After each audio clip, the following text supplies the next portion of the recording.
கல்யாணத்துக்கு matching outfit போட்டு மோசமா ஃபுட்வேர் போட்டா எப்படி? எந்த மாதிரி வெட்டிங் ஒகேஷனுக்கு எந்த மாதிரி ஃபுட்வேர் போட்டா பர்ஃபெக்டா இருக்கும்னு நான் சொல்றேன், நோட் பண்ணி வச்சுக்கோங்க. ஃபர்ஸ்ட், என்கேஜ்மெண்ட்க்கு சில்க் ஆர் டிசைனர் சாரி போட்டீங்கன்னா ஹீல்ஸ் போடுங்க. அதுவும் உங்க பார்ட்னரோட ஹைட்டுக்கு மேட்ச் ஆகிற மாதிரி போடுங்க. இதுவே நீங்க ஷார்ட்டா இருந்தீங்கன்னா ஸ்டிலெட்டோஸும், டாலா இருந்தீங்கன்னா பிளாக் ஹீல்ஸும் போடுங்க. ரொம்ப அட்ராக்டிவா இருக்கும்.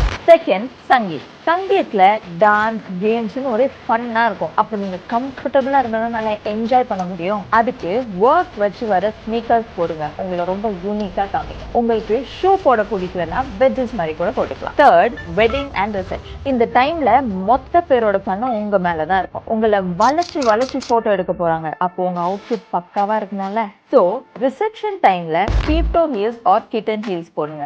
ரிஃபைண்டா தெரியும். அதே முகூர்த்தம்க்கு Kolhapuri, mojari or jute heels தான் பெஸ்ட் சாய்ஸ். அண்ட் சர்ச் வெட்டிங்க்கு slip on sandal with heels போடுங்க.